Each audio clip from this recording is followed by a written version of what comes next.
Y vamos a hablar hoy día de la importancia de la terapia neural en el manejo del dolor. Bien. Definamos qué es dolor.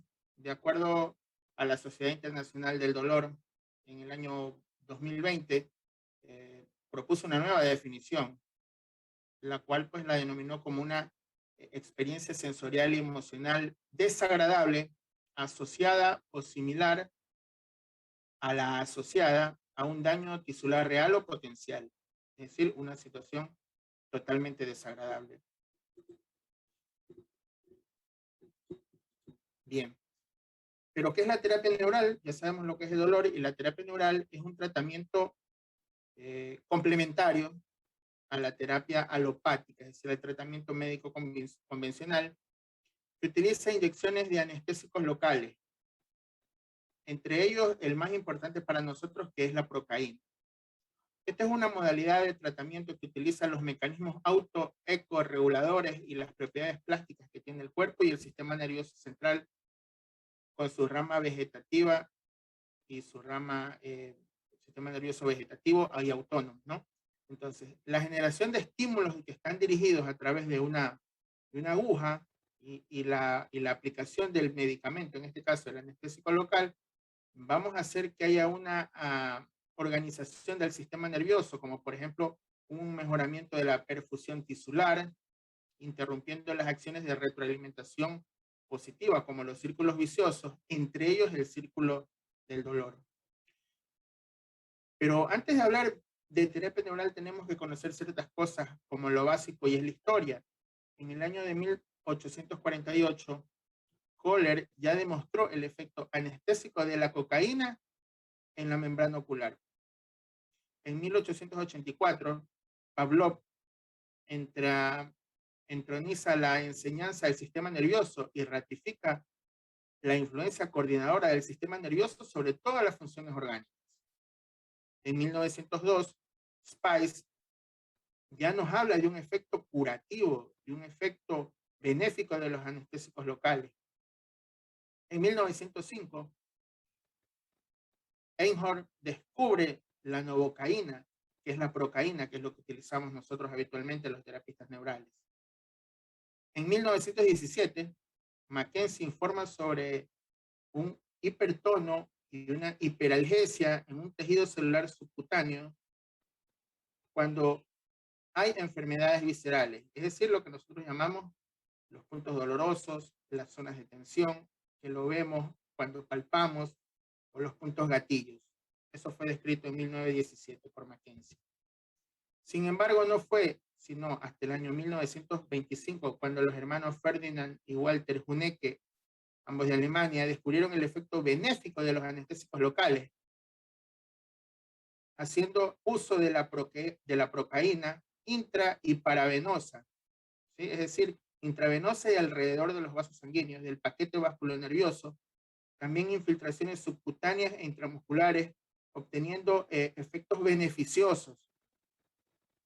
¿Sí? Uno de ellos fue en el año 1928, cuando reportan los efectos desconocidos a distancia de la anestesia local, y fue pues cuando pusieron el anestésico local, infiltraron sobre una cicatriz de una apendicectomía en una hermana que tenía una cefalea incontrolable. En ese momento apareció lo que más adelante, en 1940, Ferdinand lo describió, porque ya lo venían observando, lo que es el fenómeno en segundo, que uno aplica el anestésico local en una cicatriz y puede que desaparezca el dolor a distancia, que es lo que ellos lo describían. Un tema muy interesante, particularmente los que hacemos terapia neural, lo vemos a diario. Entonces, ¿cuáles son si ya sabemos que la terapia neural es la aplicación de anestésicos locales en ciertos puntos, en ciertas zonas de tensión, en ciertos lugares donde nosotros palpamos, donde nosotros manipulamos y observamos, como decía nuestro maestro, observamos con los dedos o dejamos que los dedos nos hablen para poder aplicar la medicación? Hay infiltraciones en puntos gatillo, el cuello, la espalda, los músculos trapecios, los músculos de la espalda superior e inferior son ricos en puntos gatillo. El abdomen, el cráneo tiene muchos puntos gatillos. Ahí pues hay inserciones de tendones, hay nervios periféricos que están presentes. Luego tenemos la terapia segmentaria, por ejemplo, para las cefaleas o los dolores lumbares, donde hacemos el segmento lumbar y por ahí pinchamos un ganglio, perdón, un troncal simpático lumbar, o también en algunos pacientes pinchamos los sacros, es decir, lugares específicos. Es decir, esa es la terapia segmentaria. Y luego tenemos la terapia de campos de interferencia. Los mayores campos de interferencia que nosotros encontramos son las cicatrices. Las cicatrices de apendicectomía, a las cuales hay que hacer una punción de esa cicatriz, de vesícula, por muy laparoscópica que sea. Ha habido un acto cruento y de destrucción del tejido, y eso el organismo tiene memoria neurovegetativa, neuroemotiva, y a la larga lo va a reconocer y lo va a expresar básicamente con dolor o con cualquier otra disfunción. Yo acá solo hablo de dolor, pero lo expresa con múltiples disfunciones gástricas, hepáticas, cardíacas, ¿sí? Una de las vías es el dolor. Entonces, ojo con las cicatrices, en especial las damas, esas cicatrices que se hacen de las abdominoplastias, que son de cresta ilíaca a cresta ilíaca, que son más de 50 centímetros de cicatriz, las cicatrices de mamas, los pezones, o los falsos ombligos que tienen cuando se hacen los abdómenes, bueno, todo eso hay que pinchar. Y lo otro que es un grandísimo campo de interferencia son las muelas del juicio, los terceros molares. Tanto su presencia impacta, altera toda la dinámica de la articulación temporomandibular, por lo tanto va a alterar mucho las ramas y va a irritar las ramas del trigémino, como ya vamos a ver más adelante. Lo mismo en las cicatrices de los molares, o sea, terapista neural que se preste de serlo, pues nunca va a dejar pasar de pinchar la boca. Entonces ustedes pueden ver acá en la imagen superior del lado izquierdo, estoy haciendo la terapia local, bueno, se está haciendo la terapia local, donde se pincha pues músculos posteriores del hombro, laterales, se puede pinchar la mano, alguno que otro tendón, algún sitio puntual que el paciente nos comente que le duele. Y luego tenemos acá la terapia segmental, donde ustedes pueden ver en la parte superior el segmento de cuello y de trapecio. Estos son las famosas pápulas. Se puede hacer, particularmente yo no las uso mucho.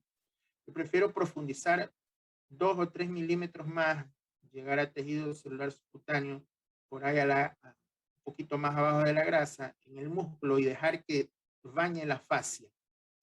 Y de esa manera pues tengo el mismo efecto y es menos doloroso. Quienes alguna vez, los pacientes que se han hecho terapia neural y se hacen con pápulas, ellos nos comentan que las pápulas son mucho más dolorosas que cuando se profundiza un poco más con la aguja. Entonces, la terapia segmental se refiere al uso selectivo en el área de manifestación del proceso de la enfermedad. Independientemente de su diagnóstico de fondo, pues si le duele la rodilla, infiltramos la rodilla, si le duele el cuello, por ejemplo, infiltramos el cuello. Y lo que les venía diciendo, los famosos campos de interferencia. ¿Qué va a pasar? Acá vemos un tercer molar, una muela del juicio que está mal posicionada, está impactando toda la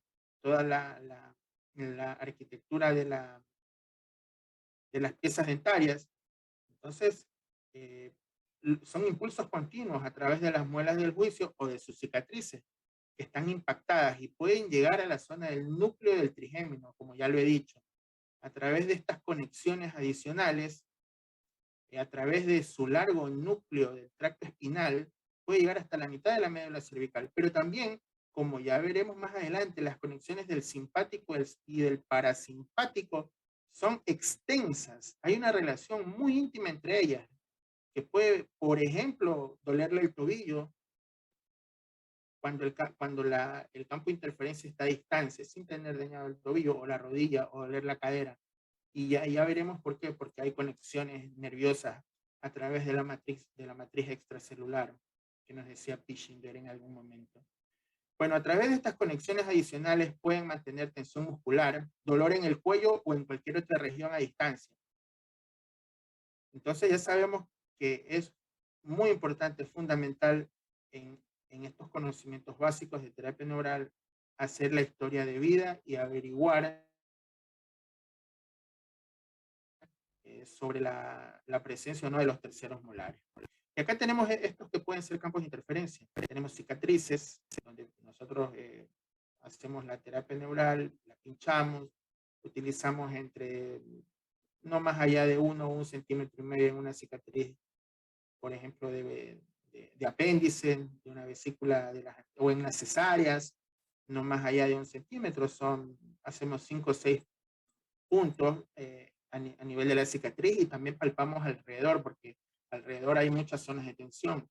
A veces no es tan importante la cicatriz, eso lo vamos aprendiendo cada día. Es mucho más importante palpar lo que está alrededor de la cicatriz, la zona de tensión, lo que uno puede, lo que le habla esa zona, y uno puede sentir con la mano. Entonces, la cicatriz para nosotros y su alrededor es muy importante.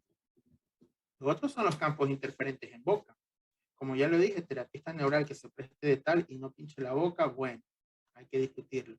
Y miren ustedes acá cómo está una boca llena de elementos extraños, metálicos, que van a hacer interferencias sobre las vías nerviosas, provocando dolor, disregulación de cualquier tipo en cualquier momento, en cualquier lugar, a cualquier órgano, ¿no?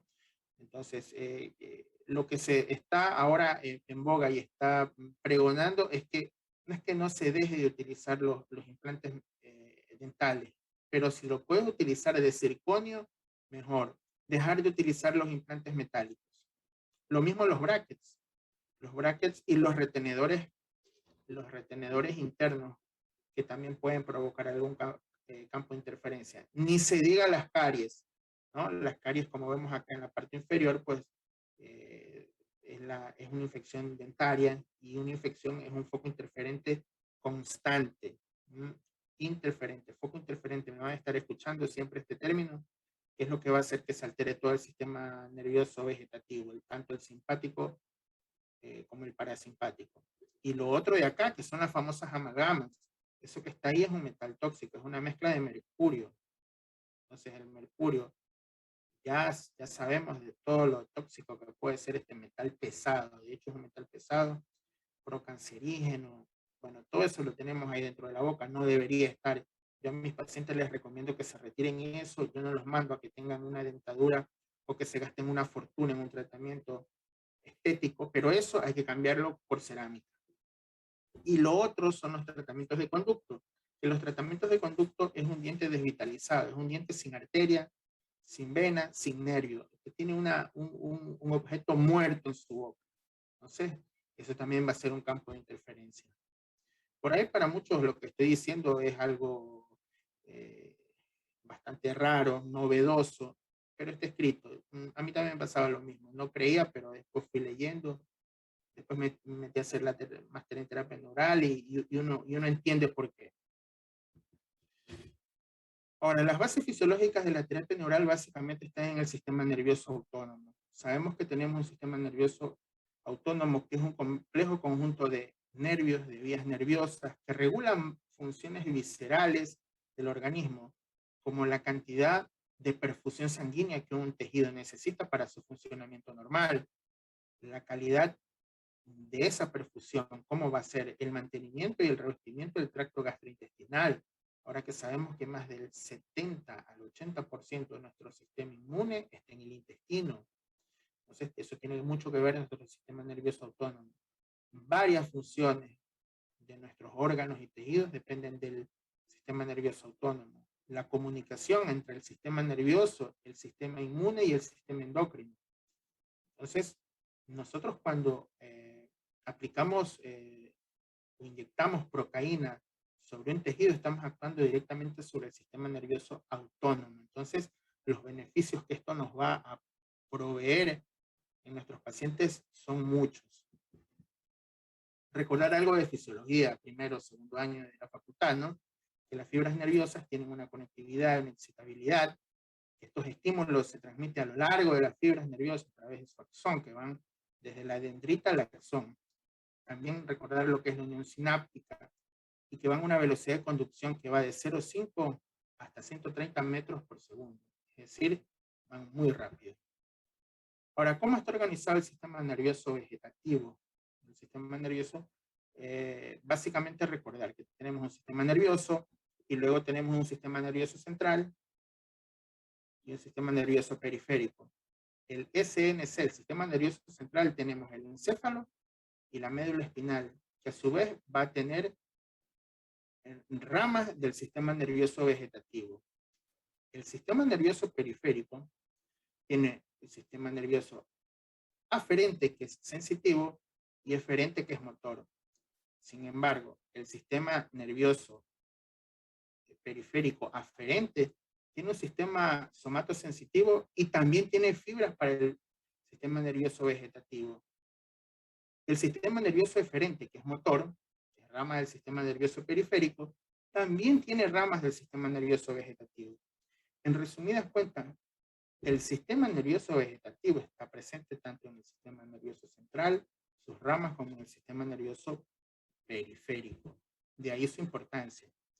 Entonces, este sistema nervioso autónomo lleva a cabo una hemostasis, equilibrando tanto las ramas. Como ya sabemos, tenemos un sistema nervioso simpático y un sistema nervioso parasimpático, trabajando en conjunto como una unidad funcional vital.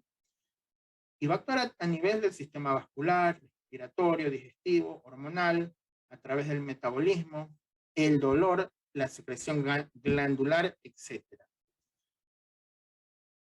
Entonces, no olvidar que tenemos un sistema nervioso simpático y parasimpático. Y todas estas tienen diferentes funciones, como ya veremos más adelante, y que van a cumplir y que tienen, estas funciones van a tener efectos clínicos y evidentes en nuestros pacientes. ¿Qué pasa cuando hay una alteración del sistema nervioso autónomo? Hay disregulación de tejidos. Por lo tanto, se altera su función, y una función alterada con el tiempo lleva a una patología. Y eso es lo que nosotros llamamos enfermedad. ¿Sí? Estos procesos pueden ser crónicos, es decir, se mantienen durante el tiempo, reiterativos y son asociados. Y sus manifestaciones pueden ser múltiples y a menudo se pueden pasar por alto en la práctica clínica. Entonces, ustedes pueden ver acá una imagen donde están todos los órganos, desde el ojo, los pulmones, el corazón, el hígado, el estómago, el intestino, la vejiga y las gónadas, todas inervadas tanto por el sistema nervioso simpático como el sistema nervioso parasimpático. Entonces, las conexiones del sistema nervioso simpáticas del vegetativo, pues, incluyen el ojo, pero básicamente a través de los ganglios. Tenemos los ganglios cervicales, que son tres: el ganglio superior o supremo, el ganglio medio o estrellado, y el cervical inferior. Pero asimismo también tenemos el ganglio celíaco, los ganglios mesentéricos, y por último, que estas aquí van a dar ramas para todo lo que es los órganos abdominales. Mientras que las conexiones parasimpáticas van a estar básicamente dadas por los nervios o pares craneales, por el segundo par, por el séptimo par, y por sobre todas las cosas por el décimo par, es decir, por el nervio vago. Y va a actuar directamente sobre estructuras que también actúa el simpático, como el corazón, la laringe, la tráquea, el hígado, el páncreas, el intestino, las gónadas.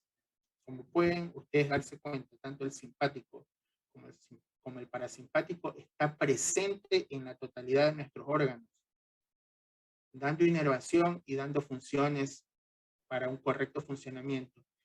El objetivo acá es el equilibrio de la célula, tanto en simpático como parasimpático.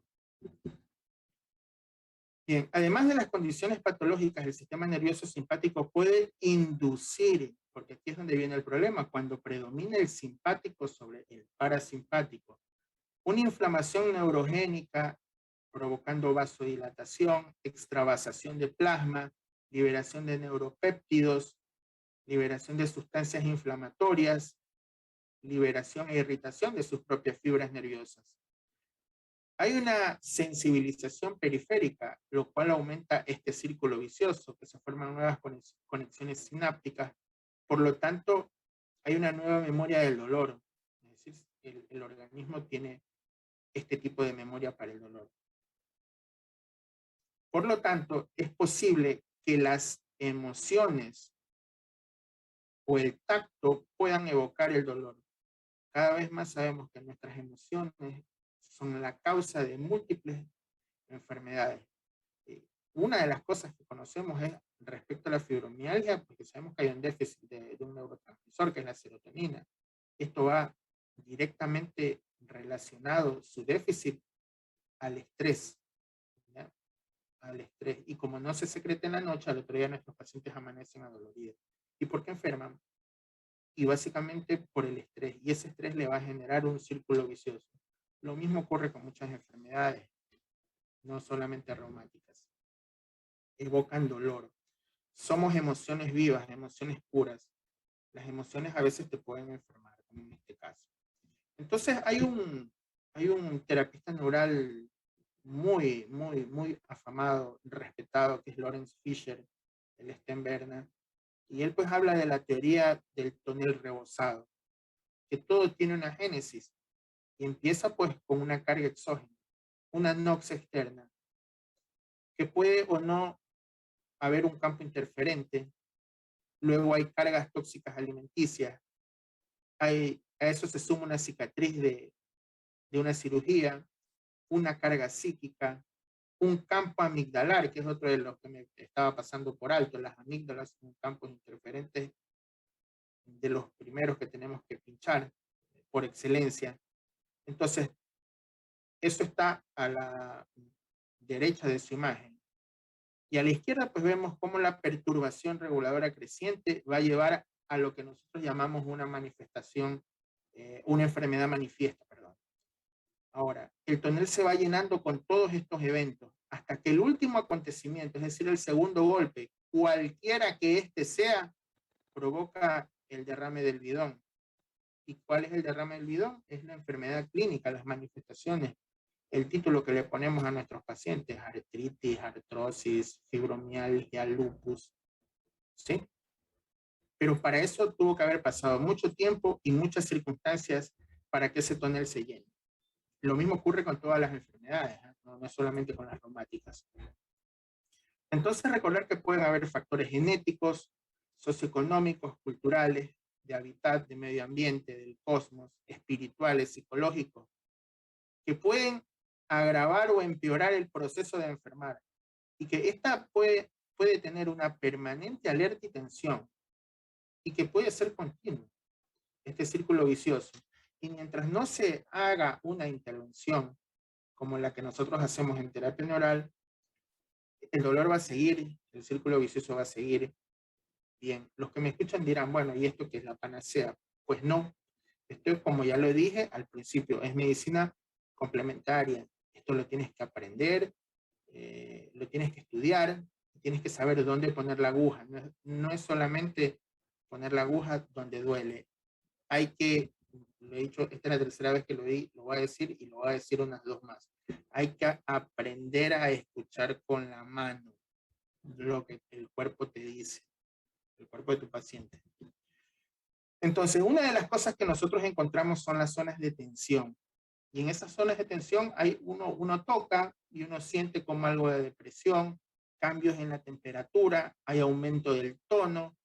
Y si uno aplasta, el paciente dice, ¡ay! Ese es un punto de tensión. Y uno pincha y por ahí calma muchos dolores. ¿Y qué son las zonas de tensión? Son zonas de proyección correspondientes, y esto puede provocar la disfunción de un órgano. Por ejemplo, cuando uno palpa por encima del hígado, uno siente cómo están estas zonas de depresión y de dolor. Uno pincha y después mejora mucho el dolor. Es como una lesión profunda se manifiesta en la piel. Es decir, estas lesiones, este aumento del tono que uno siente en la piel y en los músculos va de la mano con un aumento del tono simpático. Recordar que nosotros enfermamos por exceso de tono simpático, y el objetivo en terapia neural es mandarlo a un tono parasimpático a que la membrana celular se repolarice porque está en despolarización continua. Eso lo veremos más adelante. Entonces, ¿nosotros qué usamos para terapia neural? Básicamente los anestésicos locales. Los anestésicos locales pues, que han venido ganando terreno en el tratamiento de las patologías o en el tratamiento de patologías relacionadas básicamente con el sistema nervioso autónomo. Pueden tener estos anestésicos locales un efecto farmacológico en el alivio del dolor y la inflamación. Cuando yo uso la procaína, yo sé que es un anestésico local débil, pero yo no estoy buscando sus efectos anestésicos, sino sus efectos neural terapéuticos, que son mucho mayores que su efecto anestésico, porque es un anestésico con una vida de entre 7 y 15 minutos, no más, es un mal anestésico, ¿sí? Pero es muy bueno como neural terapéutico. Entonces, ¿qué es lo que nosotros utilizamos? Nuestra herramienta básica, que a mí como reumatólogo, como internista, me ha servido, cansado de recetar tanto analgésico, tanto opioide, tanto antiinflamatorio, que provoca, como yo lo digo, yo no es que he dejado la medicina alopática, ¿verdad? Yo lo que hago es complementar y he encontrado en la terapia neural muchísimas satisfacciones en poco tiempo. A mí me tocó irme al mejor lugar que había en ese momento, me fui a Barcelona. Entonces, ¿cuáles son las propiedades clínicas y farmacológicas de la procaína? Pues primero, recordar que tiene poquísimos efectos colaterales. Es un fármaco extremadamente seguro, lo puedes utilizar sin ningún problema. Tiene una vida media muy corta, como lo dije, entre 7 y 15 minutos, es poco tóxico. Miren que yo lo he utilizado en pacientes que se están dializando, en pacientes, por ahí, por la pinchada en pacientes que están anticoagulados. Uno les avisa que se puede hacer un moretón, pero pacientes con arritmias, pacientes con prótesis, válvulas cardíacas, lo hago a diario y no he tenido ningún problema. Como todo esto es una curva de aprendizaje, al principio pinchaba mucho, entonces tenía muchas crisis curativas, que es un empeoramiento del cuadro después de la aplicación. Después uno va aprendiendo a regular la mano, como decimos, y a saber a qué paciente uno pincha todo en una sesión y a qué paciente no lo pincha todo. Entonces eso lo va adquiriendo uno con la práctica. Tiene un efecto simpático lítico, es vasodilatador, es antiinflamatorio, es broncoespasmolítico, mejora la perfusión coronaria, es un inotrópico negativo, ojo con eso, es un antiarrítmico, antitrombótico, antineoplásico. Hay muchos estudios en cáncer con infusiones de procaína y bicarbonato. O sea, es muy interesante todo esto de acá. Y es un antimicrobiano. Yo he tenido experiencia en pacientes COVID pinchando procaína, haciendo procaína intravenosa, y me ha ido muy bien. Eso también lo podemos conversar en cualquier momento. Entonces, esta es una diapo que se le robé a mi maestro, el doctor David Viñas, de quien yo he aprendido la terapia neural en Barcelona, en España, en el Instituto de Neural Terapia. Entonces, empezamos por un estímulo irritativo, que ya sabemos que es una cicatriz, una emoción, una muela, y eso te va a generar una manifestación clínica, una enfermedad. Y va a haber una despolarización y repolarización. Eso es lo que ocurre normalmente en nuestra célula. ¿Se recuerdan, no? Para que funcione la célula tiene que haber cambio de voltaje, de despolarización a repolarización. Fisiología es eso. Entonces, hay un estímulo muy intenso, reiterativo, y si tenemos un terreno predispuesto, va a haber una despolarización mantenida. Es decir, un cortocircuito constante. ¿Y qué va a hacer eso? Que la célula enferme, una célula disfuncional, y esa célula va a hacer que emita o que sea focos de impulsos interferentes del sistema nervioso vegetativo. Y eso con el tiempo mantenido va a provocar una enfermedad. ¿Y qué es lo que va a hacer la procaína? Con su estímulo neural terapéutico, procaína diluida al 0,5%, va a hacer que se repolarice nuevamente la membrana. Si yo repolarizo la membrana, recupero la función reguladora del sistema nervioso vegetativo. ¿Cuáles son las indicaciones clínicas y farmacológicas de la procaína? Trastornos funcionales degenerativos inflamatorios, como terapia de apoyo, ya lo he dicho. insisto, no es la panacea. Dolor postraumático, postquirúrgico, cefalea, migraña, cefalea en racimos, neuralgia del trigémino. Yo, sin ser neurólogo, yo soy reumatólogo, pero soy clínico, soy internista. En alguna ocasión he pinchado neuralgia del trigémino en pacientes que vienen por una artrosis o pacientes que tienen herpes zóster. Va muy bien, espectacular. La respuesta es muy buena, muy satisfactoria. Trastornos circulatorios como el Raynaud, en diabetes. Yo por ahí tengo un caso de una vasculitis tratada con procaína, intralesional, que mejoró, una vasculitis lúpica, que es un caso grave de lupus.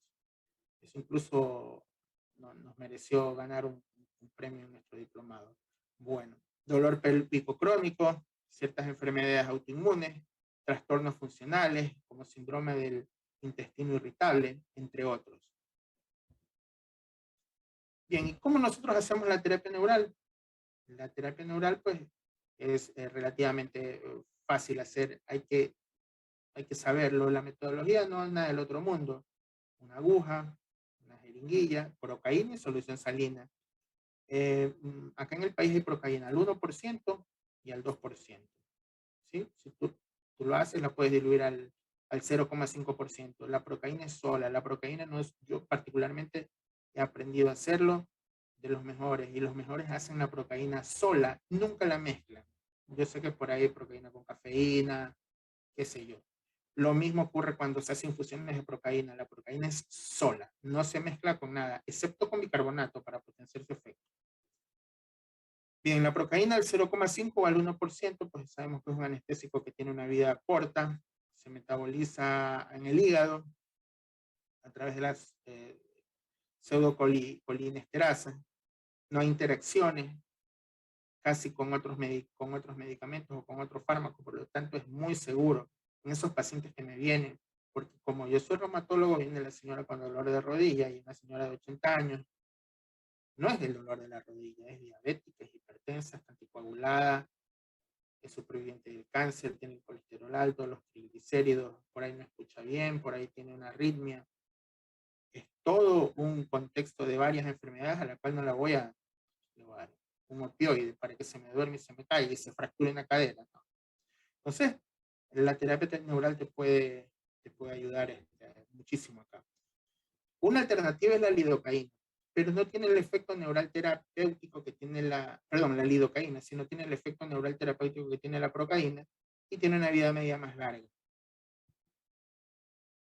Recordar dos cosas de la procaína, dos cosas que son fundamentales. La procaína es precursor de dos elementos en su metabolismo, el PABA, que es el ácido paraminobenzoico, y el dietilaminoetanol.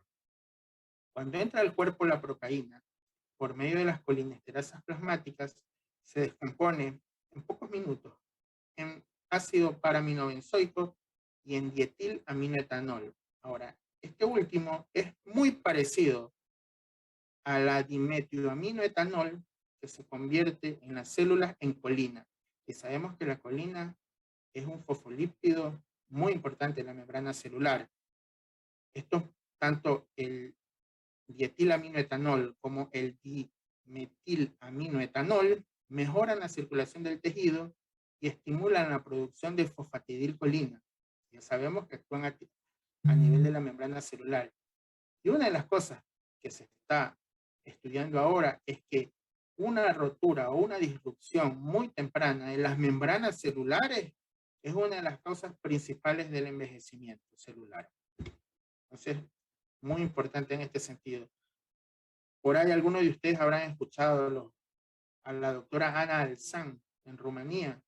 Ella hizo terapia anti-age, anti-edad. Ella usaba procaína intravenosa, era una adelantada. Y hace muchos años ya lo utilizaba. Es eso, procaína intravenosa. La procaína pues puede pasar a través de las membranas celulares dañadas a las células enfermas. Aumenta el consumo celular de oxígeno, provee nutrientes, ayuda a regenerar el balance químico de una célula y acelera las reacciones de autoecorregulación en la misma. Como resultado de esto, las funciones celulares mejoran y los síntomas de la enfermedad empiezan a aliviarse. Nosotros como seres humanos y como célula somos como una mini batería con un potencial de acción entre 40 y 90 milivoltios. Con cada estímulo hace que haya una despolarización y normalmente la célula se recupera, que es la repolarización, ¿sí? Sin embargo, cuando hay estímulos sostenidos y mantenidos, la célula se mantiene en una despolarización constante. Es ahí cuando la propaína, con sus 290 milivoltios, repolariza y estabiliza la célula, que es lo que va a hacer que actúe a nivel del sistema nervioso vegetativo. Estos son los materiales, ¿no? Las agujas, una aguja de 0,3 y que es una aguja de insulina, y las de 0,4, que también, estas no hay acá, estas son medias escasas, hay hasta de 30 milímetros, pero de 40 no hay acá. Yo uso las de 30, uso también las de 0,3 y las de 40. Las de 40 me sirven para llegar a un poco más profunda en pacientes que son un poquito más gorditas, que tienen más grasa, o para infiltrar una rodilla. Y también hay unas de 8 centímetros, que es con las que llego a cadera, o si no al troncal simpático lumbar, que es muy profundo y hay que llegar con una aguja de 8 o de 10 centímetros, dependiendo. A veces hasta con una de 2. Entonces son agujas que uno las puede conseguir fácilmente. Yo empecé con la de insulina y con la de 3. Y con eso pues me va muy bien. Ahora tengo la posibilidad de conseguir la de 40, que también va muy bien. Entonces, cuando nosotros hacemos terapia neural, decidimos si hacemos terapia local o segmental, hacemos terapia de un campo interferente o hacemos una mezcla de ambos. Y eso depende, y a veces, depende del paciente. Y a veces es preferible no hacer todo al mismo tiempo, porque el paciente lo va a sentir, va a tener una crisis curativa. Y eso uno se va dando cuenta en el día a día cuando ve a los pacientes. Uno, ¿a qué paciente? Desde que, yo siempre le digo a mis pacientes, entre serio y broma, desde que tú vas entrando a mi consultorio, ya sé qué es lo que tienes. En realidad, es la actitud más que todo. A veces a muchos pacientes no les gusta que los pinchen, ¿no? Les explico qué es la terapia neural, no, peor cuando escuchan que tengo que empezar a pinchar la boca, porque pinchando la boca, pinchando los odontones, pinchando las amígdalas, a veces, diría muchas veces, se van los dolores. A mí me vienen a ver los pacientes porque tienen dolor, les duele el hombro, la rodilla, la cadera, partes blandas, el cuello. Entonces, muchas veces se va sin pinchar el cuello, sin pinchar el hombro, solamente en zonas de tensión de la boca. Pero bueno, todo esto debe tener una evidencia científica. De hecho, la hay. Hay varios estudios que lo que nosotros podemos encontrarlo en la literatura médica. Por ejemplo, acá hay un estudio de Broivin, donde habla que la terapia neural es un cambio de juego ignorado por los médicos y que puede ser de gran beneficio para todos los pacientes que sufren dolor crónico. Yo creo que si muchos médicos más supieran manejar lo que es la terapia neural, tendrían en sus manos una enorme herramienta, tuvieran un misil antiaéreo en sus manos como arsenal terapéutico para el dolor. Pero está bueno esto. Y uno de mis objetivos como persona, como médico, es difundir la terapia neural. De mis colegas reumatólogos, con orgullo lo digo, yo soy el único que me he formado como terapista neural, y el objetivo es que mis colegas sepan, que los otros colegas sepan que existe esto, que tiene evidencia científica, que no hay nada mágico, no hay nada místico en esto, todo es fisiología, todo es neurovegetativo. ¿Sí?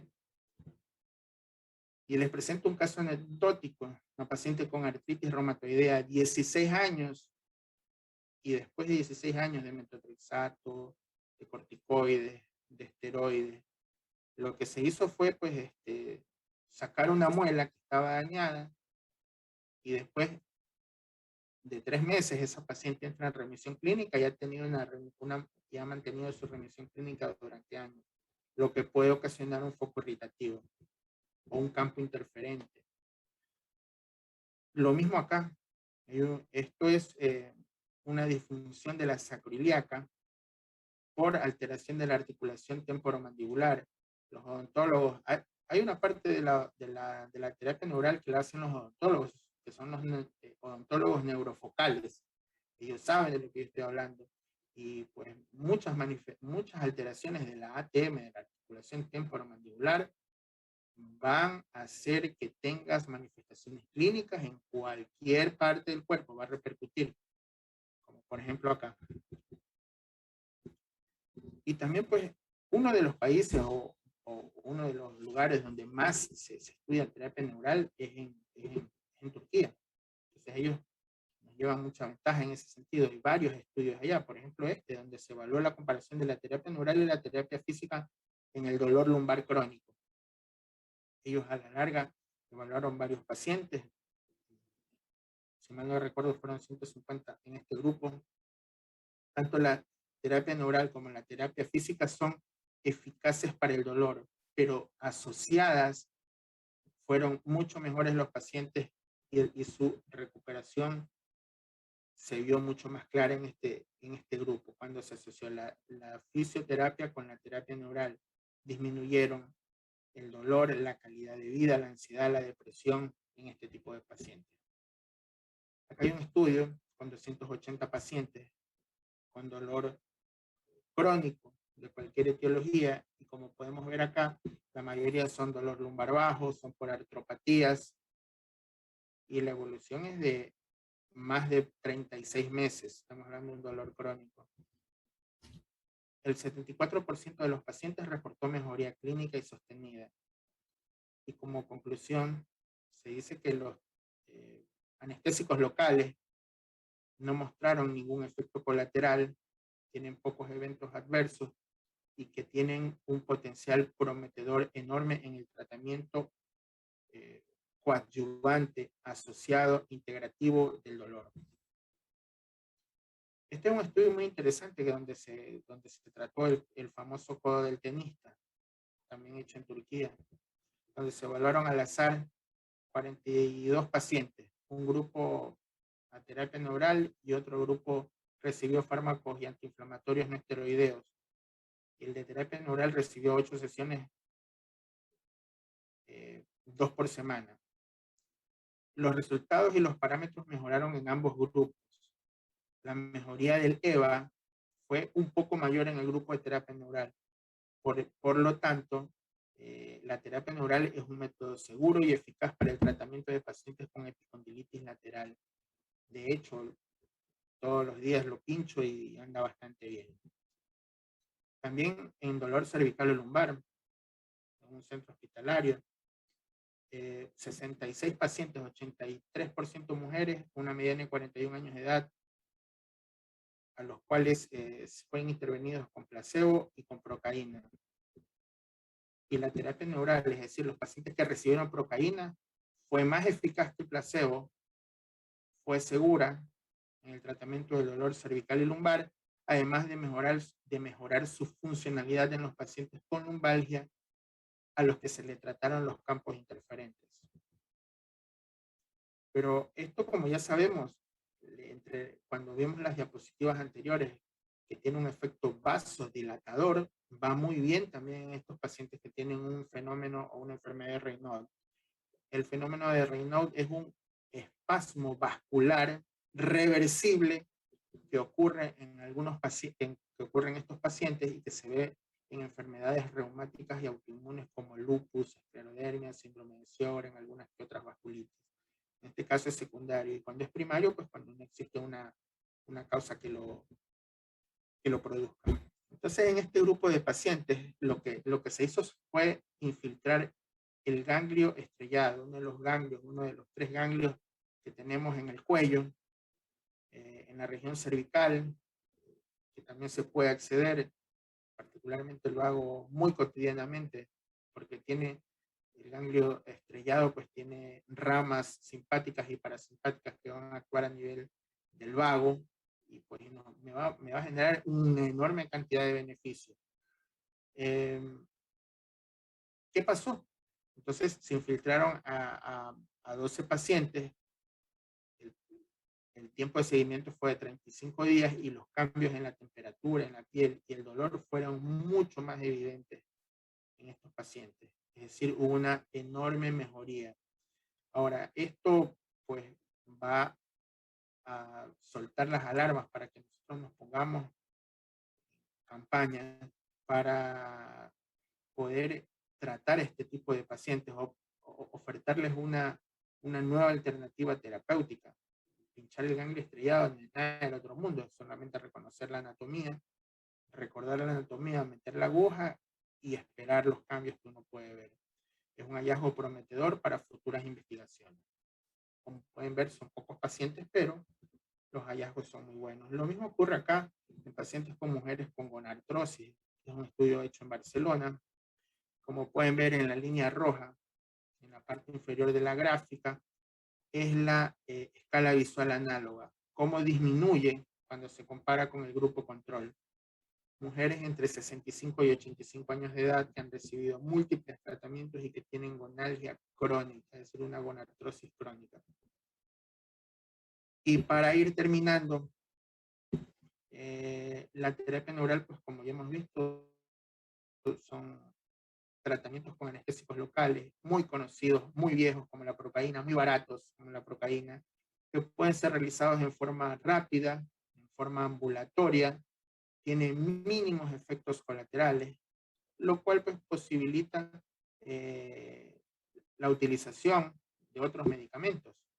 Ahora, las inyecciones reiterativas de anestésicos locales pueden llevar a la extinción de una irritación patológica crónica, restaurando la perfusión tisular normal, recuperando el voltaje celular y haciendo que el cuerpo haga una autorregulación, una autocuración. Como ya lo dije, actuamos directamente sobre el sistema nervioso vegetativo. No es la panacea, es una terapia complementaria que hay que estudiarla, hay que seguirla estudiando. No hay que negarse al conocimiento, hay que tener la mente amplia. Los médicos a veces estamos cuadrados y somos lineales, estamos en la línea de los el antihipertensivo, el antiinflamatorio, el antibiótico, pero no hacemos nada desde el punto de vista alopático para hacer que nuestro cuerpo se autorregule y se autocontrole. Y la terapia neural hace eso. Entonces, a mí me costó mucho abrir la mente, explorar nuevas técnicas para ayudar a mis pacientes, como ya lo dije, cansado de lo mismo y que nuestros pacientes no mejoren.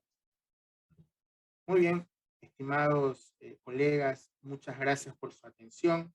Espero que al menos les haya abierto un poquito la mente, les haya despertado el bichito de la terapia neural, que con eso ya me quedo satisfecho. Que vayan acá a buscar de qué corno se trata esto y que en algún momento, si nos volvemos a ver, pues vamos a seguir hablando de esto, que es un tema muy apasionante y muy entretenido y que da muchas satisfacciones. Muchas gracias a todos ustedes por su atención.